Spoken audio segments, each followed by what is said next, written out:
it's Estera, and welcome to Declutter. Let's do this! Your stuff is making you sick, it's making you feel weighed down, it's making you unhappy, and most of all, it's in your way. It's in your way to being the best version you can be. Hello there, and welcome to my living room. Welcome to my channel. I'm Estera from Declutter. And today we're going to talk about decluttering faster, and I'm going to share 2 tips with you of how you can do just that. First of all, I started this channel because I was fed up with maintaining stuff, tracking my stuff, organizing stuff shuffling everywhere. And I noticed that this actually was helping me when I started body dabbling, even virtually, online with other YouTubers, and decluttering became a part of my day. You don't have to spend too much on it. It can be 15 minutes. But basically, the more I did this and the more I got rid of, the lighter I felt, and it was much easier for me to just do my daily routine. So a bit about me. I've got 2 children. I'm a single mom of a 13-year-old and a 6-year-old. And yes, I was just overwhelmed with my things, especially my clothes. My wardrobe was overflowing, still is. I'm still in the process, so we're going to be decluttering together. And I just really want you to have space in your life for doing the important things, the things that matter to you.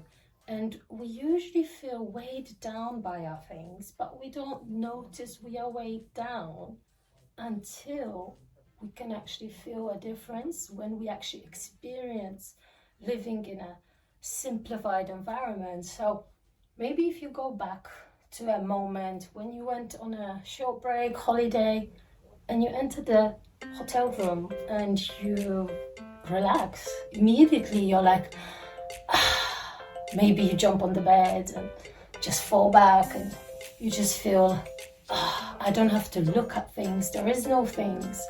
Rooms are usually very simple. If you're in a house staying for a holiday, you'll notice that the kitchen is very simple. There is just the things that you need. You go to the bathroom and it's practically just a couple of shampoos, maybe a conditioner, but not lots of stuff. And immediately you feel at rest, you feel relaxed. So I just thought, if I could just get that into my house, a bit of that feeling, everyday life will become just like that feeling when you get inside that room. You'll feel, yes. So I thought, okay, I will have more time if I don't have to stuff shuffle and organize and maintain. Actually, sometimes we feel that the more we have, the more options we have, the more things we have, we feel richer. I mean, that's such a misleading point, because we feel that we need to accumulate, to just have more, to keep up with other people that may be just the newest trainers, they have the newest bag, or you see this advert on the TV or just on your phone, or constantly being bombarded by messages, just buy this, buy that. But if we tone down and give ourselves a chance to feel something different, then perhaps we will feel, maybe I don't need all the latest shoes, bags, pens, I don't know. There's so many things, but here I just wanted to open this channel and share with you what I felt and help you declutter. And this way we can have more time to grow and just take care of ourselves emotionally, spiritually. We'll have time to take care of ourselves physically, our food. We'll have time for that. We'll have the bandwidth to actually get all this into our agenda. So tip number 1, we're gonna look at this one. which I think is very important. So when you want to declutter a space, have a goal for that particular space. Maybe you want to use it as a gym in the future. It can be a room. If it's just a junk drawer that you're looking at, what's the purpose of that drawer? What do you want to keep in it? Have a specified goal for that space. If it's a bedroom, it's supposed to serve that purpose. And oftentimes we think, but I need to contain all this stuff because I don't have lots of storage space. And I fully understand that, and I can connect with you because I live in a very small flat with 2 children, and in London, I don't know, in UK I think, our flats are quite small. So we need to have storage everywhere, and we live with our stuff in the bedroom, in the living room, bathroom full of stuff, kitchen, full cupboards of things. But then if we just stop for a moment and we ask ourselves, do I really need all this stuff? And if we pause there, sometimes if we go into a kitchen, you open a drawer and you notice you have 4 or 5 spatulas. You have a blender that is there, but you never use. Too many knives that perhaps you don't need that many. Maybe you just have those go-to particular 2 or 3. And yeah, if we have a goal for our space, then every time when we try to approach a cupboard to declutter, a drawer, we can go back to that goal. We can say, okay, I want my kitchen to be functional. I want my mornings, my cooking times to be smooth and fast. So if you get rid of all the little things, and they add up, if you get rid of them, all the things that get in the way, you'll notice, and I promise you, you'll notice that suddenly your activity is much easier to perform, to get done. The way you do your breakfast, the way you prepare lunches, your dinners, it will all be easier. If you just get rid of the things that are in the way, you won't feel overwhelmed when you have to approach a task. And cooking can be a tall order, especially when you're not fond of cooking, let's say. So yeah, number 1 tip, make sure you have a goal for your space, and this will really help. Tip 2, what really works for me is giving myself a specific number of things, a specific number that I'm gonna stick to, that I want to declutter today. So because I don't want to feel overwhelmed when I open my wardrobe and just look at so many items and I have to make a decision on all of them, that can be quite overwhelming for me. If I have to make a decision on 100 items, it's gonna be an overload, and I might just procrastinate, close the wardrobe, get out of there, read a book. We can always do a million things that we prefer to do rather than declutter. But if you give yourself a specific number, mine is usually 10, and today I'm just gonna get rid of 10 items. It can be 15 later. The more you do it, you will notice the easier it is to actually let go of items. Because if you just approach the wardrobe and you just say, okay, that's it, I'm gonna declutter, you might find yourself just being overwhelmed just by the visual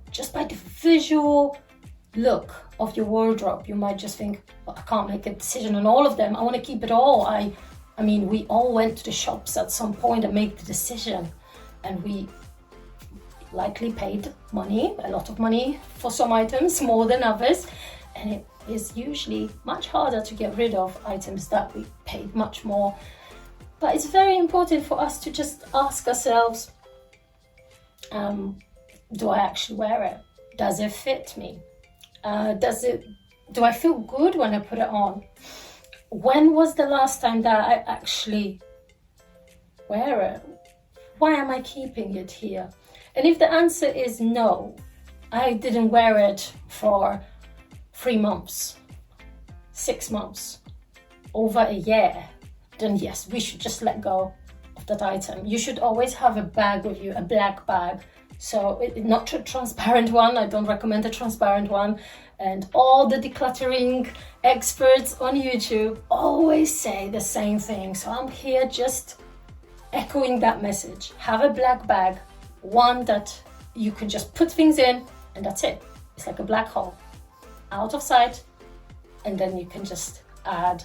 And whatever you haven't been wearing, whatever is not a purpose, it doesn't serve a purpose in your life now, get rid of it.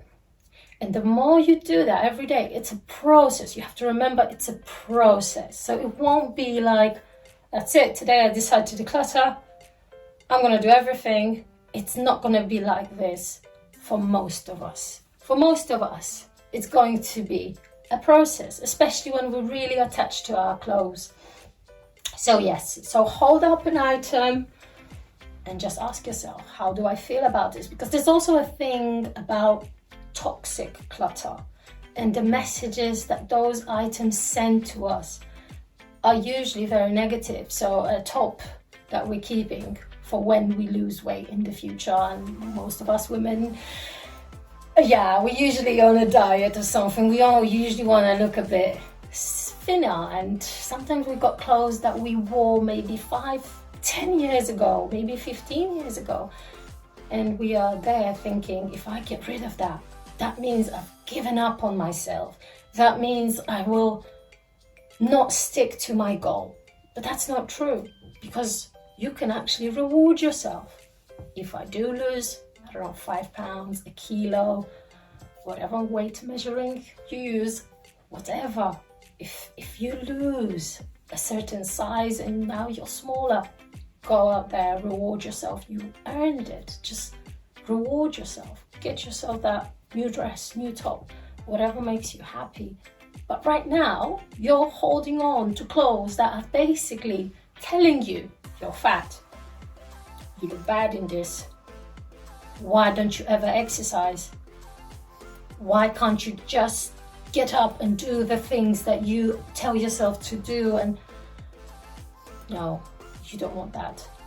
Your house, you rule, and you can't let clothes to bring you down, to tell you what to do, to make you feel bad. It's like keeping bullies in your wardrobe. Don't do it. Get rid of it. Respect yourself. Love yourself so much. You're not gonna let clothes talk back at you. So that was really something I wanted to share, because personally I struggled with weight all my life. There was a point in my life where I was really overweight. I was 90 kilo and up, and I don't even know what that is in stones. So I usually just look at the kilograms and just, I was really depressed and decided to work out, and I lifted myself up and did that. But that was a process, but I always found that my weight fluctuates, and you might find that, and you might think, oh, I don't want to get rid of this, because what if I'm again that size and your weight fluctuates? If you have the space in your house to just put a few items that you really love and you don't want to let go of, you don't have to. I'm not here telling you have to let go of things that you love. And if you have hopes that you fit into them, just put them in a box or something. Put them in your garage if you have one. Put it in your storage if you have one. You can find storage boxes, put it under your bed if your bed doesn't have storage. You can have these, what you call them, those legs that go under the bed, lift it up a bit. Extenders, is it? Yeah.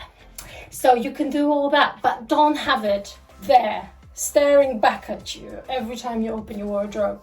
Just really wanted to share this with you. Yes, and one more thing I wanted to mention is that we often don't notice the issue. We don't notice that we have too much stuff in our houses. So we are just blind to it. And we are always just encouraged to keep going and just buy this, buy that. Maybe your child wants this. Maybe you feel guilty because you didn't spend enough time with them. I know I did. And you just, on your way back home, you see that shop, you go there just to buy something, because then it makes you feel good as well, just to see them smile for a moment. I'm not here to criticize any parent. I know I've done this.